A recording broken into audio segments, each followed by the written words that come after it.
Good afternoon. I'd like to welcome everyone to this week's edition of Belonging. It's Imperial's One's candid discussion about experiences or exploring the experiences of the BAME community across the world. And today we are looking at celebrating the Chinese New Year, okay? And we've got 3 guests with us this week. It's the first time that we've had 3 guests. We've had 2 guests in the past, but for the Chinese New Year, we're going all out, right? So we've got 3 guests. We've got Moonlie Fong-Whittaker, we've got Ping Xiao, and Betty Hugh, who will be with us this week. And they're going to give us a little bit of a exploration of celebrating the Chinese New Year across the Chinese diaspora. So I'm really happy to have the 3 of them with us this afternoon. And I'm going to start off by asking them to just tell us a little bit. I think Moonlie's got a bit of an announcement which she wants to make. So she's going to make her announcement. And then I'm going to ask if they could tell us a little bit about how they celebrated New Year in their childhood and how it may have changed as they've got older. So Moonlie, if you wanted to just start off with your announcement, that would be brilliant. Yeah, it's just to clarify that this year, like, it also coincides with Lunar New Year, which is also celebrated in other different Asian countries as well. And I just want to highlight this is going to be Chinese New Year. So we're going to talk about our experiences. Just want to highlight that there is a difference between Lunar New Year and Chinese New Year. Fantastic. Thanks for clarifying that. So we're looking at the Chinese New Year, not necessarily the Lunar New Year. Now, before we started, I was told that red is a really good color, and I tried my best. I came with pink, and I've been told that it's not quite pink enough, right? But I should have gone for the full out red, but next time I'll do that, all right? But let's begin. So I'm going to start with Moonlie because you're on my screen so far. Can you tell us a little bit of when you were growing up? How did you used to celebrate Chinese New Year? And Betty and Ping, if you want to interject at any point, we're just going to have a conversation, all right? So I'm going to actually refer to Ping and Betty first because my story is a bit different. Right. And I think they've got a PowerPoint ready, isn't that right? So okay, so who's going to go first then? I don't mind going first. I have a PowerPoint ready actually to share some of the pictures of some of my memories of my celebration, the child celebration. So I like to. I came originally from Hong Kong, so I'm brought up with the Chinese New Year celebration within the Hong Kong culture, and this is one year that I remember as a kid.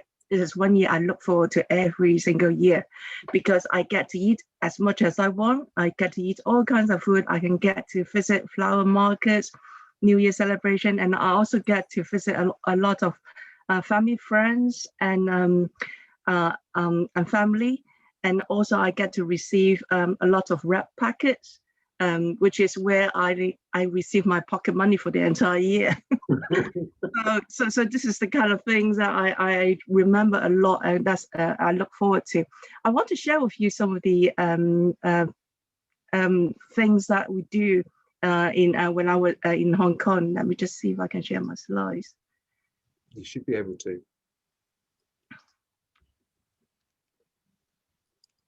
Can you see my slides? They've come up. Yeah. Oh my God, that's so beautiful. I don't have this at home. Let me see how I can put it on full screen. Is that better? If you go, yeah, perfect. Okay. So basically, running up to the Chinese New Year, we always try to decorate our homes to start with, to prepare our homes with lots of Chinese kind of posters and things like that. In here, you could see that we've got typically, I remember my mom every single year she would put a plate of tangerines, kind of oranges, on the table to signify kind of prosperity, because they look like kind of gold in China. So most of the family will have a plate of that fruit put on the table. And my dad also used to, because my dad knows Chinese calligraphy, so he used to write the Chinese character called folk on red paper and actually stick it onto the wall. Okay. Because the character in itself means prosperity, wealth, happiness. And I'm sure that Moonlie, next week's the Chinese language class, she will talk about it a bit more as well.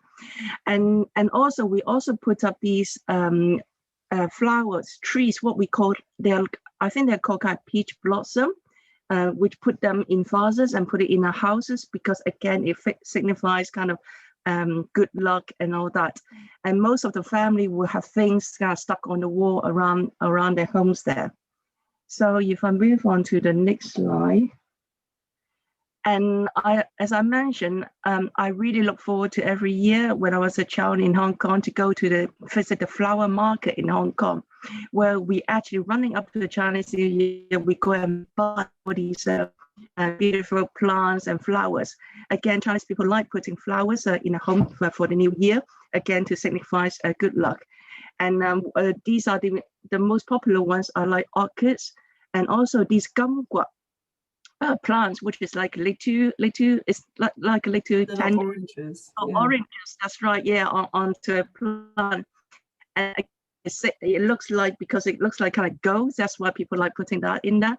And we also buy these peach blossom trees. Again, it's very popular, and they bloom during the Chinese New Year time, and they normally last for a couple of weeks. So it's a bit like here, when you in Christmas people go and buy Christmas trees, we go and buy these peach blossom trees and put in our houses.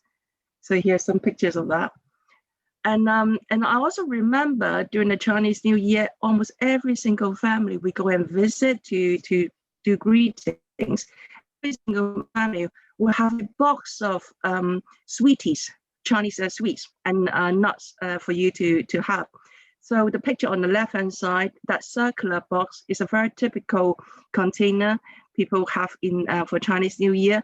And in there, you will see all different candies, dry fruits, or nuts for you to help yourself. And during Chinese New Year, we always often eat something called Mingo, which is something that is like a pudding. It comes in a savory format and also a sweet format. So the savory format is made by turnips. The sweet one is made by prunes. And I happen to be actually having one of these later today as well, because it's a tradition in my family that we always eat Mingo during, particular on Chinese New Year Day. Do you make it yourself, Betty? My mum makes it, so she's actually quite good at it. So the other thing, as I mentioned, I get my pocket money every year, or since as a kid, during the Chinese New Year period. The reason is because it's a tradition in Chinese New Year that when you go and greet the family, for someone who are not married, you will receive a red packet from a couple who is married. This is kind of in the traditional in Hong Kong. So all the children will receive a red packet anyway from adults. And here are some examples of red packets that you can see.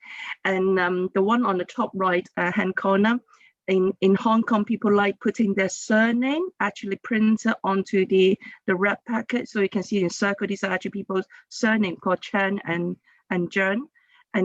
And the reason why they have it printed on a red packet is because then when we receive the red packet, we know who gave us the red packet, because you're likely to receive like 10 or 20 red packets then on one day. And on the left, these are, because this is the new year of the ox. That's why you can see there's some ox characters on it. And nowadays, because of also COVID, and I know that in China particularly, they are using electronic red packet, using iPhone to transfer the money rather than actually giving out red packet. So Chinese, in a way, kind of some of the cultures can move with technology as well. And lastly, that's something I really look forward to during Chinese New Year when I was in Hong Kong, is seeing the fireworks in Hong Kong, the Hong Kong fireworks. And I remember we gathered along the harbor, the pier at 8 p.m. in the evening, and the fireworks starts. And there were so many people there taking pictures, celebrating Chinese New Year. Everyone just greet each other. And it was a lovely, lovely kind of gathering, which I will always remember. The Hong Kong fireworks is something that I actually always remember till now, actually. So this is how. So a lot of my memories in celebrating Chinese New Year when I was in Hong Kong. But obviously now things are different in England, but we still try to retain the Chinese culture. As I mentioned, we have Mingo, like every Chinese New Year day, the family dinner and together. So I think so that's what. Betty, that sounds and looks fantastic. The fireworks, the food. I was getting hungry just watching as you were saying about the different foods which you're going to have later on. I can tell from what you were saying that one of the major, it's quite a time of generosity and goodwill and passing on things to each other. Before we go into the question, I'm going to bring in Ping and then Moonlie just to have their experiences, and then we'll have our overall discussion together. So who wants to go next? Should we go with Ping and then Moonlie? I don't have a PowerPoint, so go Ping. That's fine. Okay, thanks, Wayne. And thanks, Betty, for the introduction. I think she showed a lot of things we celebrate in China as well. Yeah. So I came from Hangzhou in China originally. The Chinese New Year is the most important festival. It's all about family reunion and the celebration. Just like Betty said, in my hometown, Hangzhou, we ate a lot of food, like enjoy fireworks, wearing special clothes, and receive monies in red envelopes, and hang red lantern to mark the occasion. Mm-hmm. And we also put up the spring couplets and offering sacrifice to ancestors. Right. But I came to abroad actually about 30 years ago. So actually I have learned a lot about the Chinese New Year after I came abroad. Right. Yeah, here in London, I have been volunteer to organize events to celebrate Chinese New Year with the local community. Mm-hmm. And you probably have heard about some of the major events happening here. Mm-hmm. Have you been to the Grand Chinese New Year celebration in Trafalgar Square? I've seen it. I've definitely, yeah. It's been for about 20 years, and it's the largest celebration outside Asia. And it's even featured in Jackie Chan movie, the recent movie Vanguard as well. So while they shoot the movie, as an organizer, one of the organizers, I was on the stage. Wow, fantastic. Yeah. But this year, celebrating the Lunar New Year is very differently, because usually the Trafalgar Square is packed with thousands and thousands of people. But this year we want to keep people at home and stay safe. So it's a very different celebration. We actually, so this event is with the help of London mayor office. Right. So the Trafalgar Square on Wednesday was lighting up with Chinese red, and there is a gold ox there to mark the beginning of the Chinese New Year. And another major event I helped to organize is the the Downing Street reception, Chinese New Year reception. Oh. Yeah, probably you see the pictures. It's being in a lot of news. Actually, I can show you my PPT as well. I feel really unprepared for this. Yeah, it's so last year.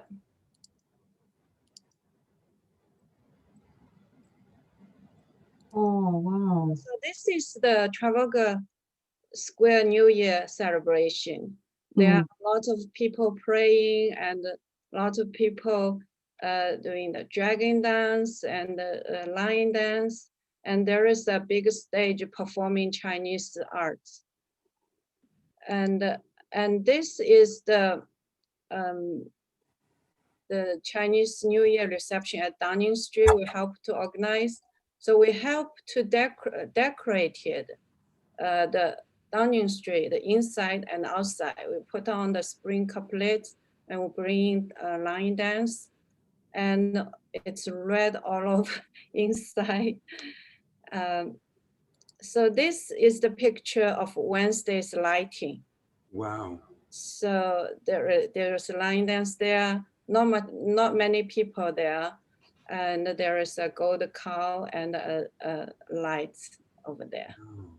So I hope, like even in UK, we still keep that tradition, Chinese New Year celebration. It's just like a bring culture. Yeah. Yeah. Yeah. That's Pink. That's absolutely fantastic. The amount of stuff that you've organized is just and keeping that tradition going here, so that is, I suppose the question now, when you do those celebrations, does it remind you of when you were back at home as a child?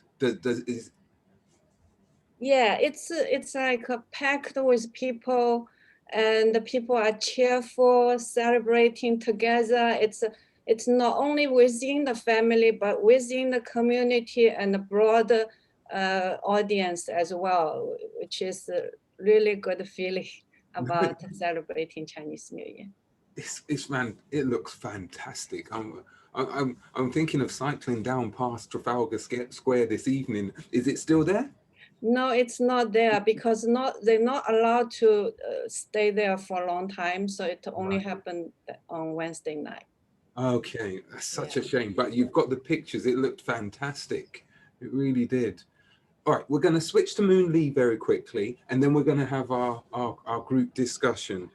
Moonlie, how was it for you? Because yours. So we've had from mainland China, we've had from Hong Kong, and then Moonlie, you give us your experiences, please.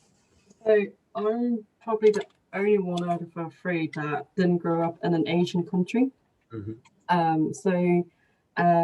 For those who don't know, I grew up in Belgium. I grew up in Belgium and was probably one of the few Chinese people, if not the only one. And that was really hard. Like, I kind of get the gist of Chinese New Year, but my parents didn't have like a lot of time. We were working. But I did, you did get I didn't get the full celebration of it. I feel like that was kind of cheated out of me growing up.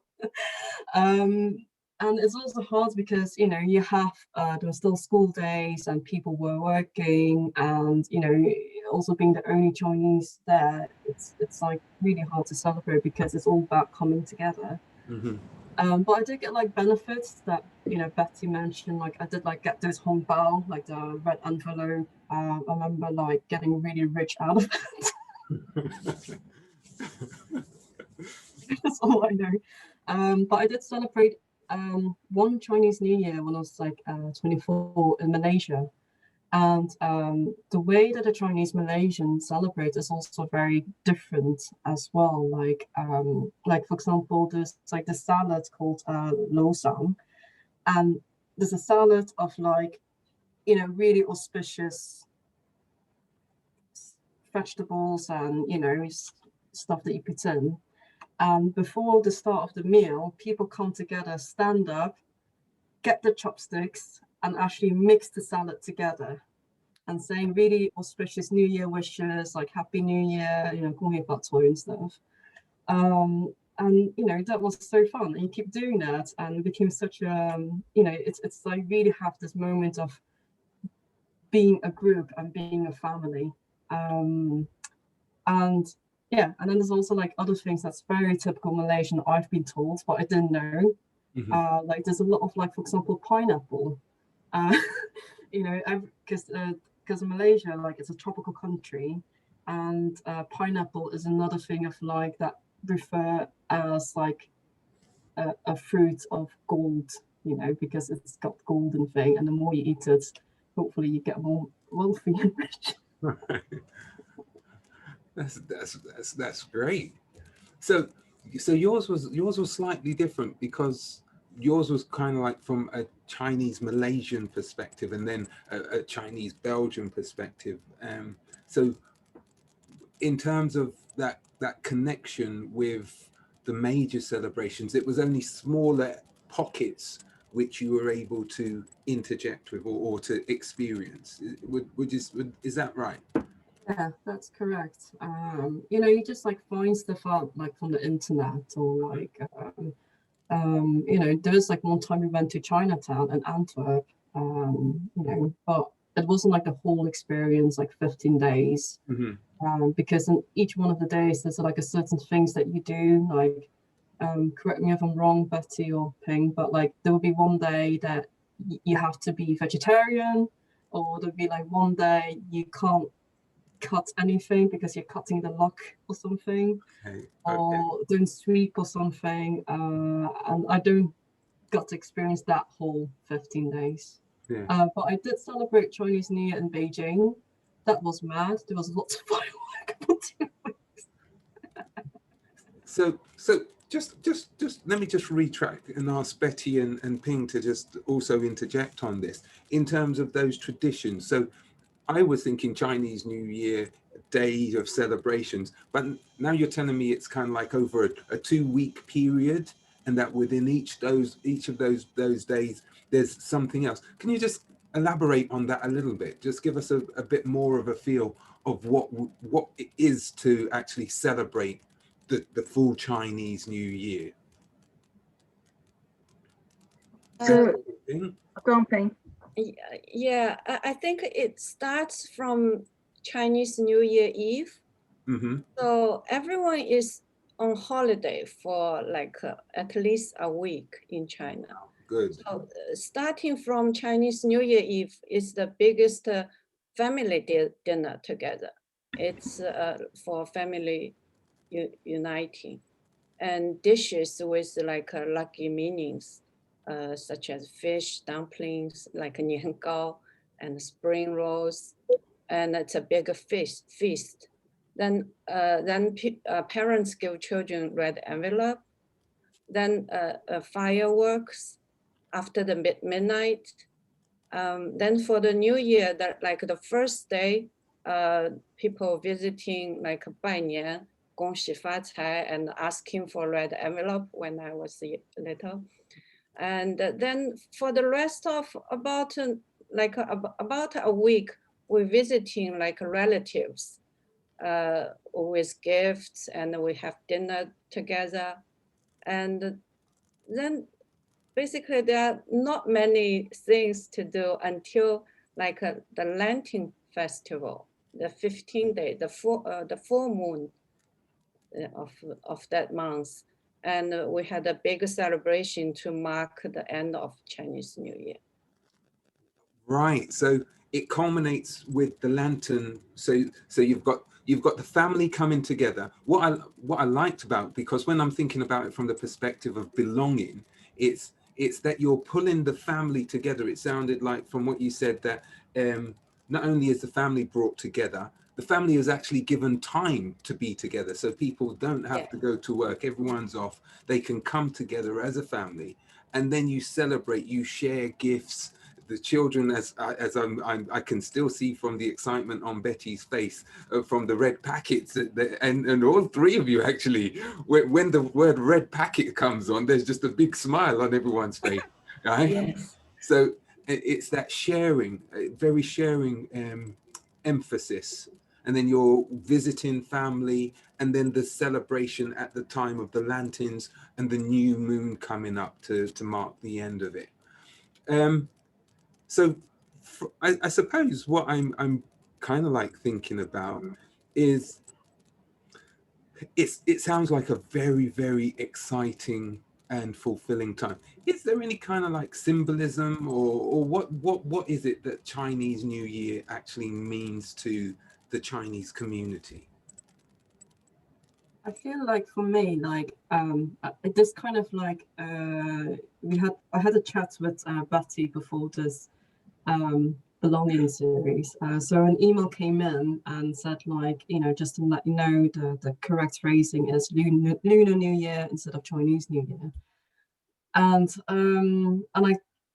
Betty told me, like, it's only this year that those two New Years are coinciding on the same day.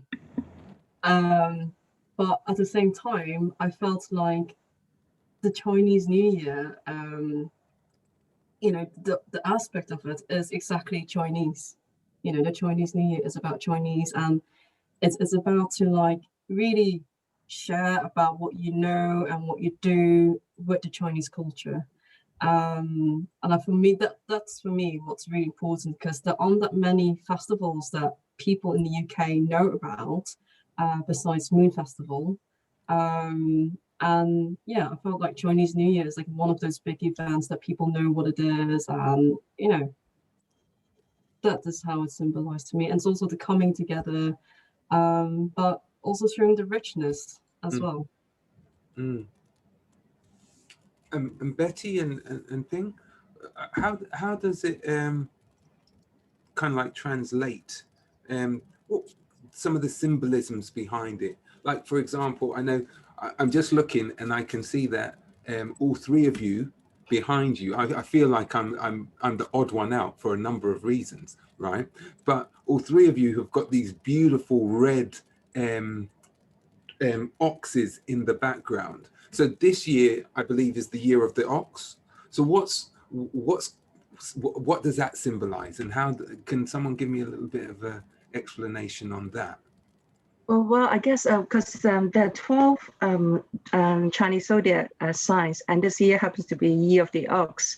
And from my understanding is that the ox symbolize hardworking, determination, and kind of in Chinese terms, they're also talking about like good harvest as well, because the ox works in a farm of in the field, and it all depends what zodiac sign, what year you are born, and which Chinese zodiac sign you belong to, because every year, my understanding is that every year there is something in Hong Kong, for example, during Chinese New Year, every single newspaper stand, you will be able to, during the Chinese New Year time, you'll be able to buy a book which tells you what are your prediction, what is the prediction for you in the Chinese New Year of the ox, for example. So Chinese people are often quite superstitious as well. So, and then I know my mom today is still exactly the same. She will then try to get hold of this book, maybe from a Chinese supermarket here in London. And she say, for example, if you're born in the year of the snake, or if you're born in the year of a horse, for example, what does the year of the ox means to you? Right. So sometimes say in the year of the ox, this year could be good for someone who is born in the year of the snake, etc., or year of the horse, etc. So this is what kind of I find this Chinese zodiac sign is very much along the line of what people believe in as well. Right. So for example, I know that people born in the year of the dragon is very sought after.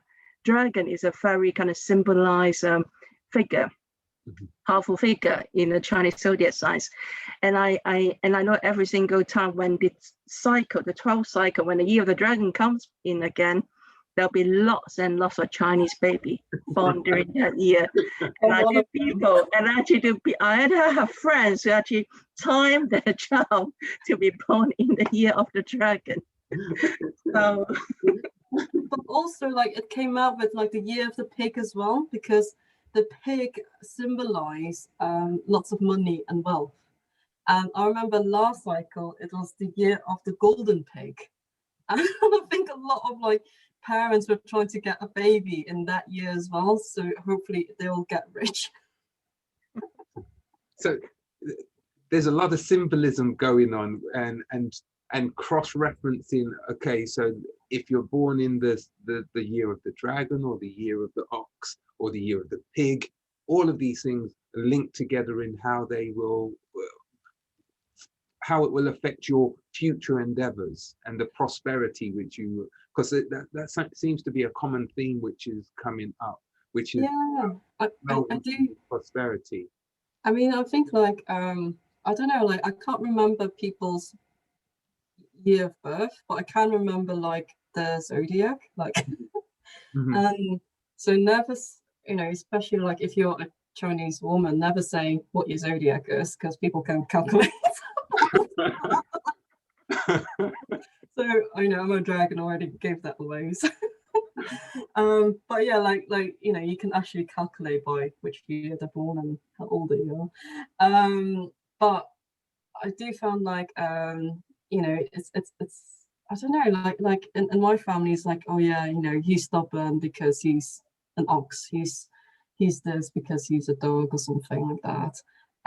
But there's no good or bad zodiac. You know, for example, the year of the mouse. I know mouse in this culture has a very very, you know, not so nice, unhygienic or whatsoever, or pig, you know. But actually, they all have really nice, good qualities in the zodiac. You know, a rat or a mouse are known for the intelligence and sharpness, and pig are, I know they're just very wealthy. Oh. The zodiac sign is a bit like a horoscope in a way, because I remember when my mom could get this book that kind of every single Chinese year she get this book, and it tells her like every single month, if you're born in the year of a pig, for example, which month is good for you, which month you shouldn't do this, which month you might get a windfall. So it's a bit like a horoscope thing as well. Yeah, that's really, really, really interesting. I'm just wondering if anyone in the audience wants. I've got a couple more questions which I think I'd like to investigate with you, but I just want to open it up to see if anyone in the audience also wanted to ask a question. If they just raise their hand or come on mic, then that would be brilliant. But I'm just thinking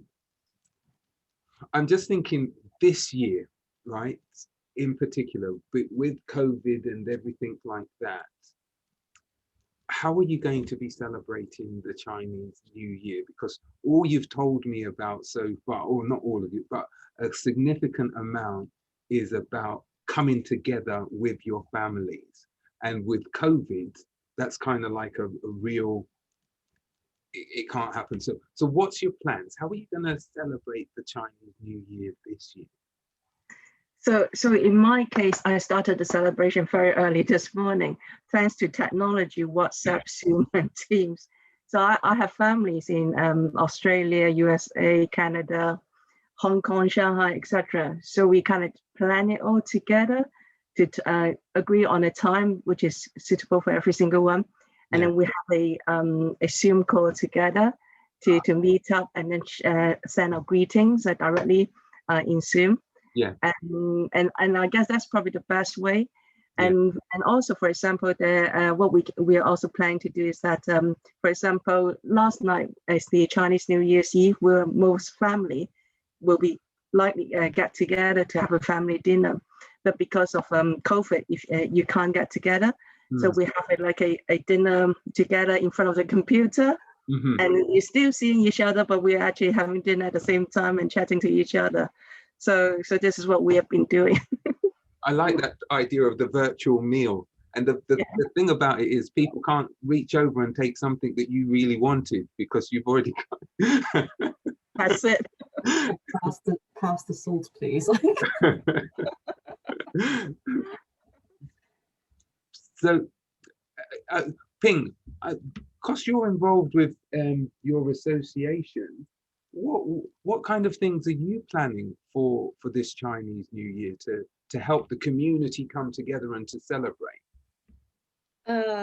We had lots of online performance, like a concert, online gathering, because nowadays, after a year, we get used to Zoom and Teams, all kind of social networking meeting technology. So we do concerts. Actually, London Chinatown Chinese Association also doing an online program. So besides that lighting on Trafalgar Square, there will be also online program on this Sunday.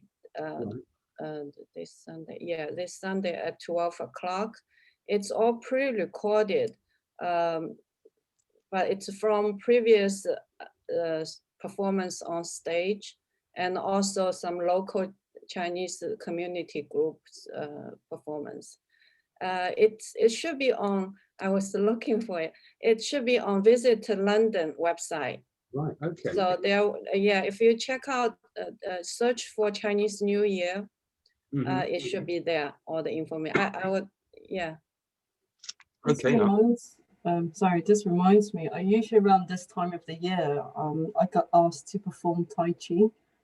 Oh, which, I got asked, not in the Trafalgar Square, but in the Chinatown. Because there's like a Tai Chi club that I'm part of, and I used to practice a lot of martial arts as well. There's a Tai Chi club in Chinatown, and they're quite a nice, like really gentle. Well, because it's Tai Chi, it's very nice and gentle. Yeah, Tai Chi is also one of the most important culture in China. Especially during lockdown, we hosted a few like free sessions to teach people to like Tai Chi or all kinds of exercise method or yoga or something. I don't know a lot of people know about this about me, but when I was 18, I actually went to Beijing to train martial arts, like wushu. And I used to train like between 4 and 6 hours a day. Wow. And I think that's why spurred me to study Chinese at SOAS, because I was really interested in the martial art history. And I did study Tai Chi on a master, but it was really hard to find, good. Well, there's a Tai Chi master I follow now, but it's really hard to make time for it now, especially when you're not in that culture as well. But I really loved it there. I mean, talking about Tai Chi, Imperial Plus at work, I'm sure you all have access to, has lots of Tai Chi classes in there every single week, and they're really, really good as well. I mean, I've started following them. So these Tai Chi classes, it really helps you to meditate at the same time, and it's really, you'll be surprised actually, you actually sweat from doing Tai Chi, because the sweat is the movement is really slow, but it's actually really good for you. It helps you with your breathing as well.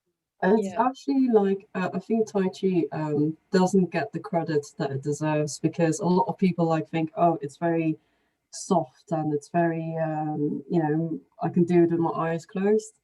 But I had like really well-experienced martial artists coming into class, and I saw them train, and Tai Chi is really difficult, exactly because it slows you down, and you have to, be mindful in your movement, and be, and it's also very difficult because it's slow, it's very heavy leg training. So it's a discipline. It's an art form, a discipline, which you practice. I should be practicing every day, but I didn't know that about you, Moonlie. That you I'm full of secrets. I can tell. I'll have to bring you on again. No, but that's really, really fantastic. So what would you envisage for this year of the ox? Under the current circumstances, what would you hope for if you were, what kind of, I suppose this would be kind of like my final kind of question. What kind of good wishes would you be passing on to your family this year in the year of the ox? I'm just waiting for my red packet as well, actually. You're already married, so you can't have one. Oh, that's not fair. Right. You don't count. Your kids might have one. From you. I think my main good wishes is really good wishes for every single one, all my friends, family, every single one, good health, and stay healthy, keep well as well. And for those who are like working from home, make sure you take time for your health and well-being to also get to do something else, not sitting in front of the computer all the time as well. And I think stay healthy, whether it is for your physically or your mind, I think that will be very important. So keep healthy, keep healthy, stay connected. I like that. Stay connected, definitely stay connected. Yeah. Yeah. Moonlie, what would be your message? I think for me, because we're also using this festival to create awareness among the East and Southeast Asian communities in the UK. And there are things that kind of, because it's still an ethnic minority, and we're not hearing enough voices of those communities and their issues. For example, there's a really helpful campaign called End the Virus Racism. Since the start of the pandemic, people from those heritage, they kind of get attacked. Crime has tripled hate crimes against them has tripled. And yeah, it's kind of like highlighting these people as well. We're kind of a closed-off community from what I've seen. It's a very closed off, but yeah, I just want to have like a really hope that will change as well. Yeah. So a greater understanding and a greater community spirit. Yeah. Yeah, I like that. Thank you. And Ping? Yes, I hope everyone have a healthy year as well. Not only it's also mentally, because over the past year, there are a lot of students get depressed because they feel frustrated to stay in one small area and not be able to do what they wanted to do. So hopefully with the vaccine, everything will getting better, and they will stay strong until that time. And just wish everyone happy and healthy and prosperous year of ox. Fantastic. I agree with that. It's a powerful year. Yeah, and let's hope that the power unites the community, builds everyone together, and that we're able to. When I look at the ox, I think of something which works hard, right? It has a lot of power, a lot of strength, and I think we may need to be calling on that inner strength from each other to make our way through this current pandemic that we're in. And I think together we can celebrate that, and we can ensure that that's something that we're able to achieve. Yeah. So can I say another interesting fact about me? Go ahead. So a lot of people don't know this, but I don't eat beef because my father was a follower of Guan Yin. Like he Bai Guan Yin, and people were just the goddess of mercy. And when you're a follower of that, you don't eat beef. And I mean, sometimes in the past I did try beef, but I just not used to the taste. But yeah. I think there's a very religious small minority that does that. So. No, that's very interesting. It's very interesting. So I'm just wary of what the time is, and I want to just say another really big thank you for all three of you for illuminating and bringing us the Year of the Ox from a Chinese perspective. It's been absolutely wonderful to hear about the different experiences of how the Chinese New Year is celebrated across various parts of the Chinese diaspora. So it's been really great, and I don't know, what would you be your greeting to say Happy New Year in your respective, what would you say? So I came from Hong Kong, so my mother tongue dialect will be Cantonese. Yes. So I'll be saying 恭喜發財. 恭喜 新年快樂. 恭喜發財. 新年快樂. Fantastic. Which means wishing you a prosperous New Year and a Happy New Year as well. Brilliant. And you do your hands like this. Say that again, Moonlie, sorry. Your hands like this. 恭喜發財.恭喜發財. Fantastic, brilliant. And Ping? 新年快樂. Oh, fantastic. That's Mandarin. Fantastic. And Moonlie? Same with Betty, but I think I've got a bit of a Malay accent. Okay. That's fantastic. 恭喜發財. And then we say like 身體健康 or something, which is like healthy body, like 身體健康 in Mandarin. And then you say like 萬事如意. I have no idea how to say that in Cantonese. Okay. That's brilliant. Thank you all so much. It's been wonderful having you on.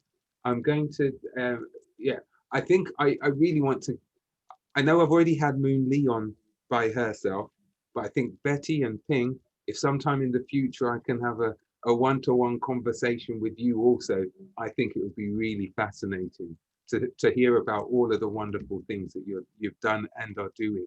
All right, so yeah, the invitation is there. So I'm gonna follow up on that for some time in the future. All right.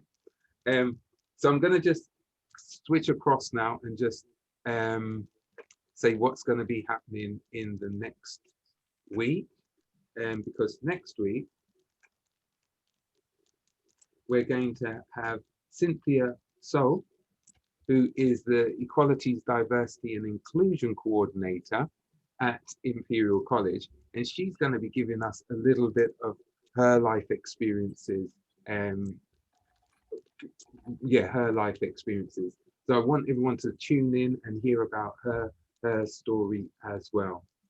And for those who may not have seen Belonging or some of the other interviews that we've done, you can find it on our tinyurl.com, belonging hyphen IOA, IAO, sorry, Imperial as one. So once again, I want to just wish everyone a happy, prosperous Chinese New Year.